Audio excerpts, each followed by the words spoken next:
కాబట్టి దేవుడు మా దేవుడు అనుకున్నాను, కానీ మీ దేవుడు మా దేవుడు ఒక దేవుడు, అందరికి ఒక దేవుడు అనుకోలేదు నేను అన్నాడు ఆ రోజుల్లో. కానీ దేవుడు ఏమన్నాడు, ఇదిగో మాండ్ర కప్పలో చంపుకుని తిను నువ్వు, ఇదిగో బొద్దెంకలో చంపుకుని తిను, ఇదిగో పురుగులు, ఏలిక పురుగులు చంపుకుని తిను అన్నాడా లేదా? అన్నాడు కదా. ఆయన ఏమన్నాడు, ప్రభువా అది అపవిత్రం, అది నిషిద్ధం, నేను తింటానా, దూరంగా అంటూ అంటూ అసుంఠ అన్నాడు. అన్నాడు. దేవుడు అన్నాడు, నువ్వు నిషిద్ధం అంటున్నావు, నువ్వు అపవిత్రం అంటున్నావు, నేను దాన్ని ఏం చేశాను, నేను పవిత్రపరిచాను, నేను నీకు అంగీకార యోగ్యంగా ఉన్నాను, నేను పవిత్రం అంటే నువ్వు అపవిత్రం అంటావేటి, వెళ్ళి తిను అన్నాడు. వెళ్ళి తిను. ఒకవేళ దేవుడే గనక పక్షపాతం గలవాడైతే అసలు మనం ఎక్కడుండాలి చెప్పండి? మనకన్నా పెద్ద కులం వాళ్ళు ఎక్కడున్నారా? ఉన్నారు, మనకు తెలుసు కదా. చివరిన పెద్ద పెద్ద తోకలు ఉంటాయి, వాళ్ళకి పెద్ద పెద్ద తోకలు ఉంటాయి. మళ్ళీ సమర్థింపు దానికి, ఆ తోకలను తొక్కేస్తాడంట ఒకడు, అట్లా ఎక్కేసుకుంటాడంట మీద ఒకడు, సమర్థింపు దానికి. వద్దు అసలు, అలాంటివి అసలు రావద్దు అసలు. దేవుని మందిరంలోకి కానీ దేవుని సన్నిధిలో కానీ అసలు మనసులోకే రావద్దు. అది దుష్ట ఆలోచన. నువ్వు నేను వేరు వేరని భేదాలు తీసుకురావద్దు అసలు. అది మంచిది కాదు, ఎవరికి మంచిది కాదు. పక్షపాతి కాడని నిజముగా నేను గ్రహించాను. ప్రతి జనములోనూ ఆయనకు భయపడి నీతిగా నడుచుకున్న వాడిని ఆయన అంగీకరించాను. ప్రతి జనములో ఉన్నవాడిని నేను అంగీకరించాను. దేవునికి పక్షపాతం లేదు. ఇక్కడ సందర్భం ఏంటంటే, యజమానులారా మీకు ఏముండకూడదు, పక్షపాతం ఉండకూడదు. యజమానులారా మీకు పక్షపాతం ఉండకూడదు. పని చేసేవాడికి పక్షపాతంగా చూడకూడదు. విచిత్రం ఏంటో తెలుసా? ఇంట్లో ఉన్న పిల్లలు కూడా పక్షపాతంగా చూస్తున్నారు. మీరు ఇంట్లో ఉన్న పిల్లలను కూడా పక్షపాతంగా చూస్తున్నారు. అబ్బాయినైతే ఒకలాగా చూస్తున్నారు, అమ్మాయినైతే ఒకలాగా చూస్తున్నారు. అన్ని పనులు చేస్తే ఒకలాగా చూస్తారు, పనులు చేయకపోతే ఒకలాగా చూస్తారు. వీడు మూర్ఖుడు, వీడు చస్తాడు అంటాడు. వీడు కొడుకునే అనాల్సిన మాటలేనవి. నువ్వు కనలేదా? పిల్లల్ని కూడా అంతే. ఆడపిల్లని ఒకసారి చూస్తారు, అబ్బాయిని ఒకలా చూస్తారు. బాగా చేస్తే ఒకడు, బాగా చదివితే ఒకడు, చదవకపోతే ఒకలాగా, చదివితే ఒకలాగా. అసలు మంచి క్యారెక్టర్ ఉంటే ముఖ్యం. ఇంట్లో లేని విధులను ఎవరికైనా మంచి క్యారెక్టర్ ఉండాలి, మంచి ఆలోచనలు ఉండాలి, వాళ్ళు దైవికంగా ఉండాలి, వాళ్ళని ప్రేమించగలగాలి. మనం పిల్లల్ని కూడా అప్పుడప్పుడు ఇలా చూస్తాం కదా. మనం చూస్తున్నామా లేదా? పెద్దోడికైతే అన్నీ కొనిపెడతాం, చిన్నోడికైతే వీడికదు. యజమానుడు పక్షపాతం లేనివాడు, ఇంటి యజమానుడు కదా ఆయన ఇంటి యజమానుడు. పక్షపాతం ఉండకూడదు. నువ్వు తండ్రి నాన్న అని పిలిపించుకోవడానికి మొట్టమొదటి కారణం ఎవరు? మొదటి గర్భఫలమే కదా. ఇప్పుడు ఆ గర్భఫలమే నీకు నచ్చట్లేదా? నువ్వే కదా కన్నావు. నాన్న అమ్మ అని పిలవడానికి దేవుడు అవకాశం ఇచ్చింది మొదటి గర్భఫలం అదే కదా. కానీ వాడు చెడిపోతే వాడిని మంచి దారిలో పెట్టుకో, ఎలా పెట్టుకోవాలని ఆలోచించు.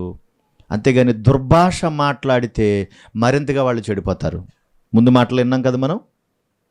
రుచికరమైన మాటలు, అనుకూల మాటలు పలికి వాళ్ళని రప్పించుకోవాలి, దేవుని సన్నిధానానికి నడిపించుకోవాలి. Very good. యజమానులారా మీకు పక్షపాతం ఉండకూడదు. మీలో ఉన్న పక్షపాతం అది దేవునికి ఇష్టమైంది కాదు. ఎందుకంటే ఆయనకి పక్షపాతం లేదు. నీకు కూడా ఎవరున్నారు? పరలోకములో మీకు కూడా యజమానుడు ఉన్నాడు. ఇది ఎప్పుడు గుర్తుండాలి అంటున్నాడు ఆయన. యజమానుడు ఉన్నాడు అన్నాడు. అక్కడ ఇంకో మాట కూడా మీకు చూడండి, అక్కడ రాయబడినటువంటి మాట. కొలస్సీ పత్రిక 4:1 కొలస్సీ 4:1 కొలస్సీ పత్రిక 4:1 యజమానులారా పరలోకములో మీకును యజమానుడు ఉన్నాడని అంటున్నాడు. పరలోకంలో మీకు యజమానుడు ఉన్నాడంటే ఎందుకు చెప్తున్నాడు ఆ మాట? ఆ పైన 3వ అధ్యాయంలో ఉన్న మాట చూడండి, 22వ వచనంలో. దాసులారా మనుషులను సంతోషపెట్టువారంటూ కంటి కనబడలను కాక ప్రభువునకు భయపడుతూ శుద్ధాంకరణ కలిగిన వారే శరీరం బట్టి మీ యజమానులైన వారికి అన్ని విషయాలు మీరు ఏం చేయాలి? విధేయులుగా ఉండాలని దాసులకు చెప్పాడు. చెబుతూనే 25లో అన్యాయము చేసిన వానికి తాను చేసిన అన్యాయము కొలది మరలా లభించును, పక్షపాతం ఉండదు అన్నాడు. చూడండి, అన్యాయము చేసిన వారికి మరలా అన్యాయము కొలది లభించినట్టు నువ్వు ఏదైతే చేసావో, ఎలాగైతే బ్రతికావో, ఎలాగైతే చేసావో అలాగే నీకు వస్తుంది. పక్షపాతం లేదు. కాబట్టి యజమానులారా పరలోకంలో మీకును యజమానున్నాడని ఎరిగి న్యాయమైనది ధర్మానుసారమైనది మీ దాసుల ఎడల జరిగించండి. ఏది న్యాయమైనదో అది జరిగించండి. పక్షపాతం లేకుండా చూడండి. ఏది ధర్మంగా వారి ఎడల జరిగించాలో అది జరిగించండి. వారికి అన్యాయం చేయకండి. వీడు పని చేస్తున్నాడు కదా అని చాలా చీప్గా చూస్తారు చాలామంది యజమానులు. ఇంట్లో ఉన్నవాళ్ళు కాదు, వీధిలో ఉన్నవాళ్ళు కాదు, పని చేసేవాళ్ళు కాదు, చాలా చీప్గా ఉంటారు వాళ్ళు. వాళ్ళు ఎంతలా ఉంటారంటే వాళ్ళని పనోళ్ళు కదా అన్న ఉద్దేశంతో చాలా భయంకరంగా ట్రీట్ చేస్తారు. వాళ్ళు చేసేటువంటి మాటలు కూడా బాగోవు, వాళ్ళు చేసే పనులు బాగోవు. యజమానుని ఈ విధమైనటువంటి పరిస్థితి కలిగి ఉంటే దేవునికి లెక్క చెప్పుకోవాలి కదా. మా చిన్ననాడు పని చేసుకునే సమయంలో కూలి పొద్దున్న 6ంటికి పోయేవారు పనులు, కూలోళ్ళు పొద్దున్న 6ంటికి పోతే రాత్రి 8 గంటలకు వచ్చేవారు. కూలి ఎంత అంటే 5 రూపాయలు ఇచ్చేవారు. చాలా బాధగా ఉండేది వాళ్ళకి, చాలా కష్టపెట్టేసేవారు.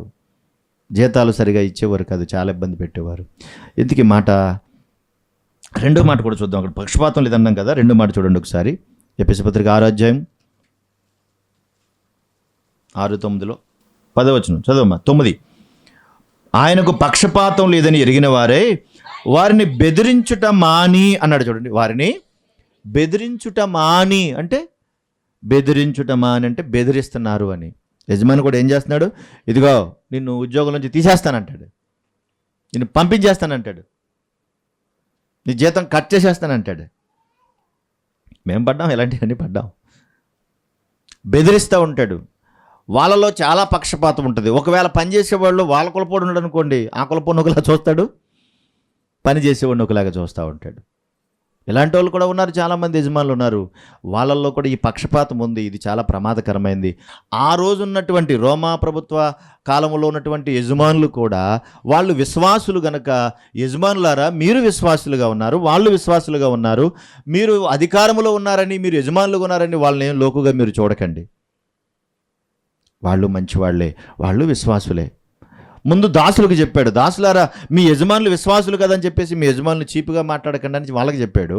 యజమానులారా మీ దాసులు కదా అని చెప్పే ఉద్దేశంతో వారిని అలా చూడకండి, వాళ్ళలో కులమత భేదాలు ఎంచకండి, వారి మీరు కూడా ప్రేమించండి చెప్తున్నాడు. వాళ్ళని బెదిరించకండి అన్నాడు. అదే చెప్పాను. ఇప్పుడు బెదిరించేవారు జీతం అంటే కూలి సరిగా ఇచ్చేవారు కాదు, చాలా బాధ పెట్టేవారండి వీళ్ళు, చాలా బాధ పెట్టేవారు. కూలోని ఏడిపించికి తినేసేవారు, పూర్తిగా డబ్బులు ఇచ్చేవారు కాదు, పని బాగా చేయించుకునేవారు, డబ్బులా ఇచ్చేవారు కాదు. ఆ పూటే పస్తుండి చాలా కష్టపడాల్సినటువంటి పరిస్థితులు వచ్చాయి. ఇప్పుడు వాళ్ళందరూ ఏడుస్తారా ఏడరా చెప్పండి? మాట్లాడండి అమ్మా, ఏడుస్తారా ఏడరా? వాళ్ళకి కూలి పనులు, ఆ కూలి మీదే ఆధారపడతారు. యజమానుడు ఇంట్లో ఉన్నటువంటి తల్లినలుగురు కలిసి ఆ మెతుకులే తినాలి, నువ్వు ఆ డబ్బులే ఇవ్వు.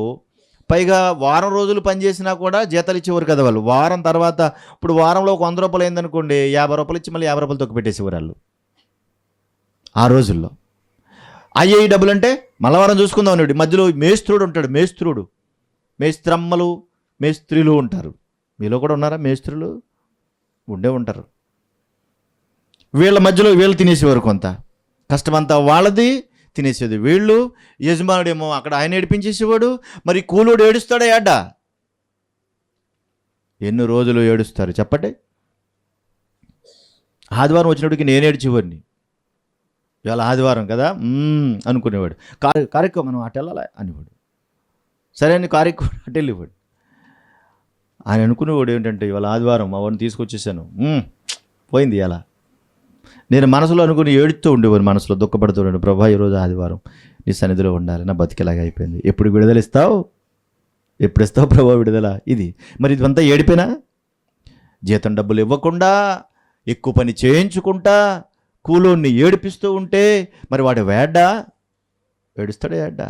మీకు విషయం చెప్తాను చూడండి. ఒక యాకోబు పత్రిక 5వ అధ్యాయము, యాకోబు పత్రిక 5వ అధ్యాయము 4వ వచనం చూడండి. యాకోబు పత్రిక 5వ అధ్యాయము 4వ వచనం. ఇదిగో మీ చేలు కోసిన పనివారికి ఇయ్యక మీరు మోసముగా బెగబట్టిన కూలి మొరపెట్టుచున్నది. ప్రాయదల ఎవరు ఏడుస్తున్నారంట? ఈ కూలోడు ఏడుపు పక్కన పెట్టు. ఎవరు ఏడుస్తున్నారు అంటున్నాడు?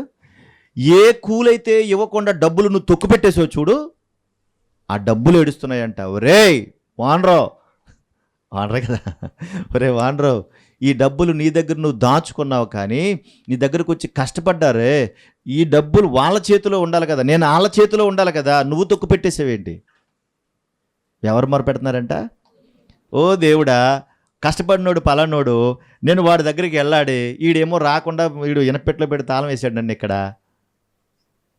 కూలి కూడా మొరపెడుతుందా అంటే మొరపెడుతుంది. మరి దేవుడు చెప్పాడు కదా, కూలి మొరపెడుతుందా? అప్పుడప్పుడు తర్వాత చూద్దాం వెళ్ళు, తర్వాత ఇద్దాంలా వెళ్ళు అంటాం. ఇలాగ మనం అంటమానమా? చాలాసార్లు అంటాం. మనం ఓనర్ అయితే మళ్ళీ మారిపోతాం. మనం కూలోడుగా ఉంటే ఒకలాగా ఉంటాం. మనమే ఓనరమే అనుకోండి, అబ్బో లేని బిల్డప్ అంతా మన దగ్గరికి వచ్చేస్తుంది. వాళ్ళకి పక్షపాతం లేదని చెప్పిన వాళ్ళు మేము ఓనర్, మనకేం వచ్చేది? మళ్ళీ పక్షపాతం వచ్చేది. ఏంటి ప్రమాదం? ఎంత ప్రమాదం! కూలి మొర్ర పెడుతుంటే ఏమంటాడు చూడండి అక్కడ, మీ కోతవారి కేకలు, మీ కోతవారి కేకలు సైన్యములకు అధిపతియగు ప్రభువు యొక్క చెవులలో చొచ్చిన. పౌలు గారు యాకోబు గారు ఎంత ఖండితంగా చెప్తున్నాడు చూడండి ఆ మాట. నువ్వు కూలి బిగబెట్టావు, కూలి మొరపెడుతుంది. నీ కోత కోసే వాళ్ళని ఏడిపించావు, వాళ్ళ కేకలు ఎవరికి వినపడుతున్నాయి?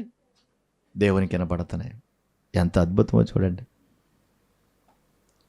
రోజున బాగా జ్వరం వచ్చింది. ఒక డాక్టర్ దగ్గర పనిచేసేవాడిని. మీకు కూడా అవసరం. బాగా జ్వరం వచ్చింది, బాగా నీరసంగా ఉంది, కాలు చేతులు దడదలు ఆడిపోతున్నాయి, ఏం చేయాలో తెలియట్లా. అప్పుడు ఏం చేశానంటే, అప్పుడు దాకా ఉన్నాను, పనిచేశాను, పక్కనే చిన్న బల్ల ఉంటుంది అన్నమాట. బల్ల ఉంటే ఆ బల్ల దగ్గరికి వెళ్ళి కాస్త అలాగ తలవాల్చుకున్నాను. బాగా నీరసంగా ఉందని అలా తలవాల్చుకున్నాను. ఈలోగా ఈయన ఊళ్ళోకి తిరిగి ఈ నుంచి ఊళ్ళోకి వచ్చాడు. ఈయన ఇప్పుడు లేడండి, ఆయన చచ్చిపోయాడు. ఇప్పుడు లేడు, ఆయన చనిపోయాడు. ఆ తిరిగి ఊళ్ళోంచి వచ్చాడు. ఈలోగా ఇంకొక మాస్టర్ అని ఒక ఆయన వచ్చాడు. ఆయన కలిపి మాడుకున్నాడు. ఏడు మీ వాడు అంటున్నారు. చూసినట్టు నేను ఎక్కడున్నాను, అక్కడి నుంచి బల్ల కనపడుతూ ఉంటుంది. బల్ల మీద తలకెట్టి పడుకొని ఉన్నాను. నాకు వినపడుతున్నాయి మాటలు. ఓహో డాక్టర్ గారు వచ్చారు కాబట్టి లేవలేకపోతున్నాను. ఈయన అంటున్నాడు అన్నమాట, ఏంటో ఉత్తిగా నటన. ఏంటంట?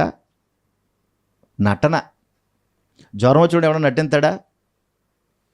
జబ్బు చేసినప్పుడు నటింతాడా? నటించి కూడా మనకు తెలిసిపోతాడు కదా. ఊరికే నటన అంతే. వచ్చాడు అంతే, ఏదో కాసేపు అటు ఇటు తిరిగాడు అంతే, నీరసం వచ్చేసిందని పడుకోండి అక్కడ, నటించేస్తున్నాడు వీడు అంటున్నాడు. ఎంత బాధగా ఉంటుంది మనిషికి, మీరు ఆలోచించాలి ఎంత బాధగా ఉంటుంది. ఆ రోజున చాలా బాధ అనిపించింది. కష్టపడి ఇప్పుడు దాకా చేశాను, ఆయన ఇలాగ అన్నాడు నా యజమాని. ఇలాగ అన్నాడు నా యజమాని.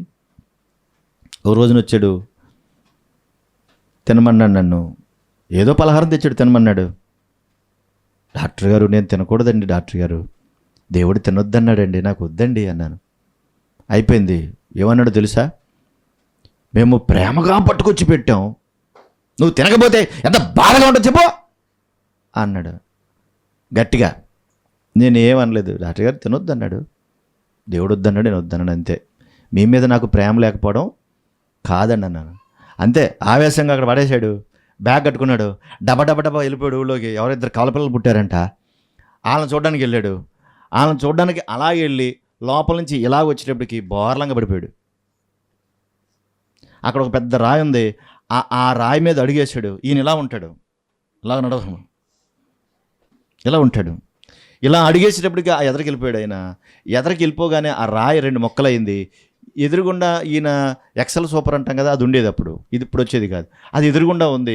ఈయన అలా పడేటప్పటికి, ఈయన వెళ్ళి దాని పడేటప్పటికి ఆ పెడలకు ఉన్నటువంటిది వచ్చి ఇక్కడ గుచ్చుకుని ఇలా చీరిగిపోయింది. మొత్తం ఇదంతా రక్తం. అక్కడి నుంచే బండి నడుపుకుంటూ ఇంటికి వచ్చేసాడు ఈయన. నేనేం చేశాడు తెలుసా? అక్కడి నుంచే ప్రార్థన చేస్తున్నాను, ప్రభా ఆయన కాపాడు ప్రభా అని.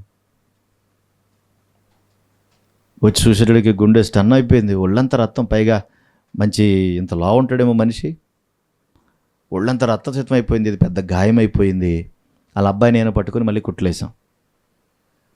ఎందుకు ఈ మాట చెప్తున్నానంటే, యజమానైనా కూలోడైనా దేవుని దృష్టిలో సమానమే. ఎవరైనా దేవుని దృష్టిలో సమానమే. నీకు ఇచ్చిన దాన్ని బట్టి నువ్వు అతిశయించకుండా ప్రేమతో పనిచేయమని యజమానికి చెప్పాడు. నీకు ఇచ్చిన ఆధిక్యతను బట్టి యజమాని మీద తిరుగుబాటు చేయకుండా, ఎదురుమాట చెప్పకుండా నువ్వు పని చేయమని చెప్పేసి దాసునికి చెప్పాడు. ఆయనకి పక్షపాతం లేదు. ఇలాంటివన్నీ మనకు ఉన్నాయి. మనం తిరుగుబాటు చేస్తే ఆ రోజున ఎంత గొడవలు అయిపోయేవి. ఆలోచించాలి. కూలీ మొరపెడుతుంది, వాళ్ళ కేకలు కూడా దేవునికి మొరపెడుతున్నాయి. ఎప్పుడైనా సరే గుర్తుపెట్టుకోండి, ముందు వచ్చిన వాళ్ళు చెప్పినట్టుగా మన వల్ల ఎవరైనా దుఃఖించి ఏడిస్తే అది మనకి శాపం. వాళ్ళు ఏడకూడదు, అది మనకి శాపం. మనల్ని చూసి వాళ్ళు ఏడకూడదు, మన వల్ల వాళ్ళు గాయమవ్వకూడదు. వాళ్ళు బాగుండాలి. వాళ్ళు బాగుంటే అది మనకి దీవెన. కానీ వాళ్ళు ఏడిస్తే ఎంత బాధగా ఉంటుంది మీరు అర్థం చేసుకోవాలి. ఎప్పుడైనా మనకు జబ్బు చేసిందనుకోండి, ఎందుకు వచ్చింది నీకు జబ్బు, ఎందుకు వచ్చింది నీకు రోగం అని అన్నారనుకోండి, నా జబ్బు నీకు ఎప్పుడు వస్తుందో అంటే, నీకు వచ్చింది కదా జబ్బు, నువ్వు బాధపడుతున్నావు కదా, నీ పక్కోళ్ళు కూడా బాధపడాలా? చెప్పు, నీ పక్కోళ్ళు కూడా బాధపడాలా? నాకులాగా నువ్వు ఎప్పుడైపోతావో అంటే ఏం మాటలు, ఈ పనికిమాలిన మాటలు కదా ఇవి. తెలుసో తెలియకో నోరు జారారు, పోనీలే అంటే అన్నారులే, నువ్వు పడుతున్నావు కదా, నీకులాగా వాళ్ళు కూడా పడాలా బాధ? కనుక యజమాని దాసుడు దేవుని దృష్టిలో సమానమైతే ఇద్దరికీ యజమాని ఎవరు? దేవుడు. ఆ యాకోబు పత్రికలోనే మరొక మాట, 2వ అధ్యాయము 13వ వచనం చూడండి ఒకసారి. 2:13 యాకోబు పత్రికలో, కనికరము చూపని వాడు కనికరము లేని తీర్పు పొందును అన్నాడు. చూడండి, కనికరము చూపనివాడు కనికరము లేని తీర్పును పొందును, కనికరము తీర్పును మించి అతిశయపడును. కనికరం లేకుండా నువ్వు తీర్పు తీరిస్తే నీకు కూడా అలాంటి గతే పడుతుంది, నీకు అలాగే ఉంటావు, నువ్వు కూడా అలాగే ఉంటావు అంటున్నాడు. కనుక ఇద్దరూ కలిసి చేయాల్సిన పని ఏంటి అంటే, పేతురు రాసిన మొదటి పత్రిక 1వ అధ్యాయం 16వ వచనం చూడండి. పేతురు రాసిన మొదటి పత్రిక 1వ అధ్యాయం 16వ వచన భాగం, 14-16. నేను పరిశుద్ధుడనై ఉన్నాను గనుక మీరును పరిశుద్ధులై ఉండుడని రాయబడి ఉన్నది. కాగా మీరు విధేయులకు పిల్లలంటే ఎవరి పిల్లలు? యజమానులైనా దాసులైనా దేవునికి పిల్లలే కదా. కాబట్టి మీరు విధేయులైనటువంటి పిల్లలుగా ఉండాలి. మీరు పూర్వపు అజ్ఞాన దశలో మీకుండిన ఆశలు అనుసరించి ప్రవర్తింపక, మిమ్మును పిలిచిన వాడు పరిశుద్ధుడై ఉన్న ప్రకారము మీరును సమస్త ప్రవర్తన యందు పరిశుద్ధులయ్యుండు. మీరు సమస్త ప్రవర్తనలో, మీరు దాసులు కావచ్చు, మీరు యజమానులు కావచ్చు. పిల్లరా, మనకు పరలోకంలో మనకు యజమానుడు ఉన్నాడు. ఆ యజమానుడు పక్షపాతం లేదు ఆయనకి. ఆ యజమానుడు మనల్ని ఏమైనా బెదిరించాడా అంటే మనల్ని ఏమైనా బెదిరించలేదు. ఆయన పరిశుద్ధుడు. పాపం లేనివారిగా బ్రతకాలని ఆయన కోరుకుంటున్నాడు. అంతేకాదు, దేవుని సన్నిధిలోనికి అడుగుపెట్టిన తర్వాత యజమానుడు దాసుడనే భేదమే లేదు, అందరూ సమానమే అనే దృష్టిలో అందరినీ ఒకేలాగా ప్రేమిస్తున్నాడు. నీ కొరకు ఏ విధమైనటువంటి రక్తాన్ని చిందించాడో దాసుని కొరకు కూడా అంతే. కనుక ఈ మాటలకు మనకు గుర్తుంటే అబ్బా ఎంత బాగుంటాం మనం, చాలా బాగుంటాం, చాలా బాగుంటాం. గలతీ పత్రిక 3వ అధ్యాయం 27వ వచన భాగం కూడా చూద్దాం. గలతీ పత్రిక 3:27. క్రీస్తులోనికి బాప్తిసం పొందిన మీరు అందరూ క్రీస్తుని ధరించుకున్నారు. ఎవరైతే బాప్తిసం పొందారో వాళ్ళందరూ ఎవరిని ధరించుకున్నారు? క్రీస్తుని ధరించుకున్నారు. ఇందులో యూదుడని, గ్రీసు దేశస్థుడని, దాసుడని, స్వతంత్రుడని, పురుషుడని, స్త్రీ అని భేదం లేదు. మీరందరూ యేసుక్రీస్తునందు మీరందరూ ఏకముగా ఉన్నారు అంటున్నాడు. ఏ భేదం లేకుండా బ్రతికేది దేవుని యొక్క సంఘం, దేవుని మందిరం. ఏ భేదం లేకుండా, ఏ పక్షపాతం లేకుండా, కుల మత భేదాలకు అతీతంగా ఉండేది దేవుడైతే ఆ దేవుని మందిరం కూడా అలానే ఉండాలి. యజమానుడు ఉన్నాడు పరలోకములో. మరి మన ఇష్టానుసారంగా మనం బ్రతకడానికి వీల్లేదు. మనం చేయాల్సినటువంటి పనులు ఉన్నాయి. ఇరువురు కలిసి చెప్తున్న మాటను బట్టి లూకాసు వార్త 12వ అధ్యాయం ప్రభు చెప్తున్న మాట ఒకసారి జ్ఞాపకం చేసుకుందాం. 47వ వచన భాగం, తన యజమాని చిత్తమెరిగియుండియు సిద్ధపడక అన్నాడు. తన యజమాని చిత్తమెరిగియు అంటే ఇక్కడ యజమాని అంటే ఎవరంటే పరమందున్నటువంటి దేవుడు. అంతేకాదు, ఇంటిని పోల్చుతూ ఉపమానంగా చెప్తున్నాడు వాళ్ళతో. 41 చూడనప్పుడు పేతురు, ప్రభువా ఈ ఉపమానం మాతో చెప్పుచున్నావా అంటే కొన్ని ఉపమానాలు అక్కడ చెప్పాడు ప్రభువు. వాటి జోలికి ఇప్పుడు మనకు అవసరం లేదు. అయితే ఆ ఉపమానంలో ఆయన చెప్పినటువంటి మాటలను బట్టి మీరు మెలకువగా ఉండండి, బుద్ధి కలిగి ఉండండి. యజమానుడు ఏ సమయానికి వస్తాడో తెలీదు, వచ్చే సమయానికి మాత్రం మీరు సిద్ధపడి ఉండాలి. యజమాని ఏ సమయానికి వస్తాడో తెలీదు, మీరు సిద్ధపడి ఉండాలి. కాబట్టి ప్రభు ఇట్లా నేను 42వ వచనంలో, తగిన కాలమందు ప్రతివానికి ఆహారం పెట్టుటకు యజమానుడు తన ఇంటివారి మీద నియమించినట్టు నమ్మకమైన బుద్ధి కల గృహ నిర్వాహకుడెవడు అంటున్నాడు. యజమానుడు వచ్చే సమయానికి నమ్మకంగా ఉన్నవాడు కావాలి. అంతేకాదు ఉన్నటువంటి ఈ యజమాని, ఇప్పుడున్న యజమాని కూడా ఆ యజమానికి, పరమందున్న యజమానికి నమ్మకంగా ఉండాలి. 47 తన చిత్తం మెరిగి, తన యజమానుని చిత్తం మెరిగి ఉండియు సిద్ధపడక. తన యజమాని చిత్తం అంటే ఏంటి? ఆయన చిత్తం ఏంటంటే నేను పరిశుద్ధుడను, మీరు ఎలా ఉండాలి? పరిశుద్ధులుగా ఉండాలి. ఆయన చిత్తం ఏంటి? నేను పరిశుద్ధుని, మీరు కూడా. ఇప్పుడు పరలోకాన్ని ఎవరికి ఇస్తాడు దేవుడు? పరిశుద్ధులకి ఇస్తాడా? లేదా మీ వానర్ రమ్మను, నువ్వు ఆగు అంటాడా? వానర్ ఎక్కడా? సచివాలయం ఎక్కడుంది? పరలోకంలో ఉంది, ఎక్కడుందా? చెప్పండి. ఇక్కడ వానర్ అయితే ఈ ముఖ్యమంత్రి గారు, అంతేనా? ఇప్పుడు దేవుడు మీ వానర్ గాని రమ్మని నేను పిలుస్తాడా? ఎవరిని పిలుస్తాడు? ఎవరైతే పరిశుద్ధులు కలిగి ఉన్నారో, ఎవరైతే దేవుని కొరకు బ్రతుకుతున్నారో, ఎవరైతే ఆయన చిత్తాన్ని ఎరిగి సిద్ధపడి పనిచేస్తున్నారో వారికే ఆ పిలుపు ఉంటుంది. రేపు చూద్దరు కానీ రేపు పిల్లలు వేస్తారు. వారికే ఆ పిలుపు ఉంటుంది. అందరికీ పిలుపు రాదు. నువ్వు వానరువా, పనోడువా, ఇవేమీ దేవుడేమీ చూడు. ఒకవేళ అలాగే చూస్తుంటే కనుక ఒక వానరు ఉన్నాడు మనకి, ధనవంతుడు. ఆ వానర్ గారు ఆయన ఎలా ఉండేవాడు? శుభ్రంగా తినేవాడు, ఖరీదైన బట్టలు వేసుకుని అటు ఇటు సోగ్గా తిరుగుతూ ఉండేవాడు, బాగా తినేవాడు, బాగా తిరిగేవాడు. ఎక్కువైపోయి ఏం చేస్తూ ఉండేవాడు? ఎరగాడే అని గట్టేస్తూ ఉండేవాడు ఎక్కువైపోయి. ఆ మొక్కలు ఎరుకుని బతికాడంటే ఎవరైనా? ఆయన మరి పనోడు, పనికిరానోడు, పని చేయడానికి కూడా పనికిరానోడే. కానీ ఎవరు వచ్చారు ఆయన దగ్గరికి? దేవదూతలు వచ్చారు కదా. మరి ఈయన దగ్గరికి ఎవరు వచ్చారు? బాగా బతికేవా, రా బాబు దా అన్నాడు, తీసుకెళ్ళి అందులో పడేసాడు. బాగా బతకడం మనకు ముఖ్యమా? దేవుని కొరకు సిద్ధపడి బ్రతకడం ముఖ్యమా? చెప్పండి. ఇప్పుడు కొత్త పండగ వచ్చింది. ఇప్పుడు పండగ బట్టలు లేవు, చచ్చిపోతామా? చెప్పండి. పండగ బట్టలు లేవు, చచ్చిపోతామా? బట్టలు లేకపోయినా కానీ దేవుడు ఉన్నాడు కదా, ఉన్న బట్టలు ఉన్నాయి కదా, అయ్యో కొద్దిగా చాలు. కొత్త బట్టలు వేసుకోలేదు, దేవుడి పండగ లేదు నీకు అంటాడా? అండండి. అన్నీ ఆయన ఇస్తూ ఉంటాడు. ఎప్పుడేం అవసరమో ఆయన ఇస్తాడు. ఆయన ఇచ్చేటువంటి ఆయనకు పక్షపాతం లేదు. ఎంత హ్యాపీ. కనుక ప్రియులారా ఆలోచించాలి. యజమాని చిత్తమెరికియు సిద్ధపడకుండా అతని చిత్తము చొప్పున జరిగింపక ఉండు దాసునికి అనేకమైన దెబ్బలు తగులుతాయి అంటున్నాడు. చెప్పు, నీకు కూడా ఏమైనా కావాలా? దెబ్బలు ఏమైనా కావాలా? అనేకమైన దెబ్బలు తగులుతాయండి. ఎవరికి?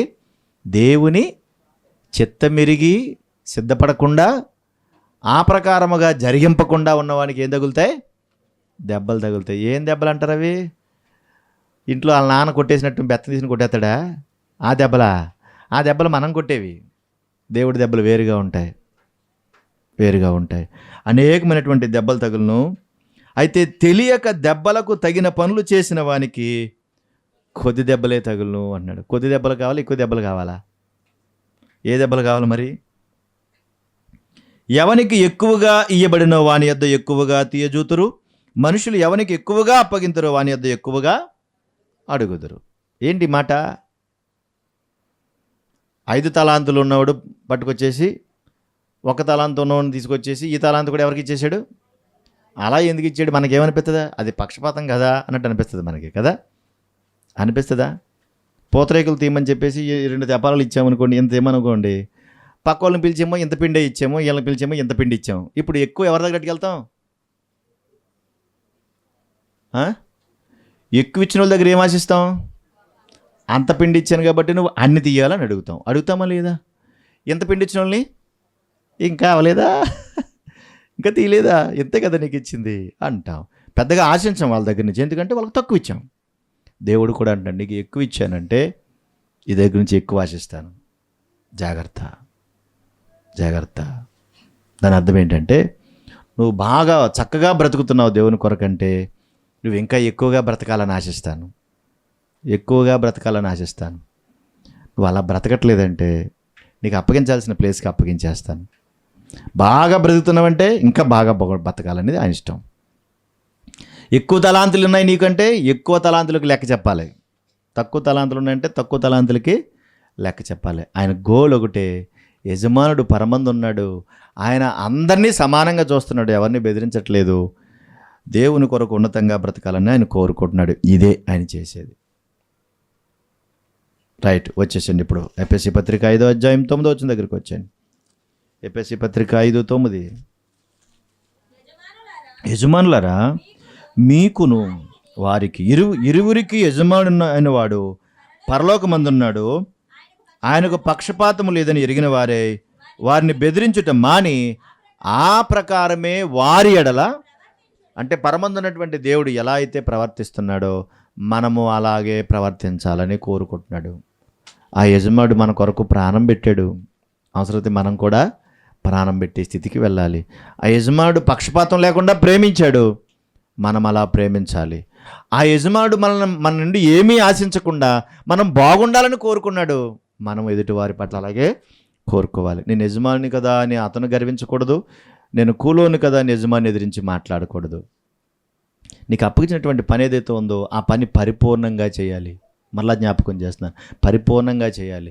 ఆటలాడుకుంటూ సరదాగా తిరుగుతూ టైం వేస్ట్ చేయకూడదు. చాలామంది మాస్టర్లు ఈ పక్క వచ్చేస్తూ ఉంటారు, అసలు పని చేయరు వాళ్ళు, జీతాలు మాత్రం లచ్చలు తీసుకుంటూ ఉంటారు. మాస్టర్లారా నన్ను మండించండి, లైవ్ చూస్తున్నవారు. అన్నన్ని జీతాలు తీసుకుంటున్నావు, లక్షల రూపాయల జీతాలు తీసుకుంటున్నావు, కానీ నువ్వు తీసుకున్న దానికి నువ్వు న్యాయం చేసావా లేదా? చాలా ఇంపార్టెంట్ అది. నువ్వు తీసుకున్న దానికి నువ్వు న్యాయం చేయాలి. ఏ పని అయితే నీకు అప్పగించారో ఆ పని చేయాలి, ఆ పని పూర్తి చేయాలి. దానికి తగినటువంటి వేతనం నువ్వు తీసుకుంటున్నావంటే దానికి తగినటువంటి పని ఖచ్చితంగా పూర్తి చేయాలి. ఏ పని చేయకుండా జీతాలు మాత్రం కావాలి, సమయానికి ఇవ్వకపోతే మాత్రం డౌన్ మళ్ళీ వెళ్ళిపోతారు, రోడ్డు మీదకి టెంట్లు హెత్తారు ఇల్లు. కనుక ఆలోచించాలి, యజమానుడు ఉన్నాడు, యజమాని యొక్క సంగతులు ఎరిగి తెలుసుకోవాలి. పరలోకంలో యజమానుడు మనల్ని అందరినీ చూస్తున్నాడు, ఆయనకు పక్షపాతం లేదు, తగిన ఫలాన్ని అప్పచెప్తాడు. ఆయన యావన జీతం వాళ్ళకి ఇస్తాడన్నాడు, యావన జీతం వాళ్ళకి ఇస్తానంటున్నాడు.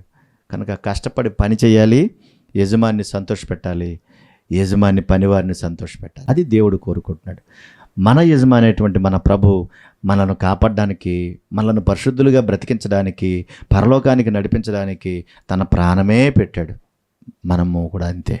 అట్టి కృప ప్రభు మనకు అనుగ్రహింపచేయునుగాక.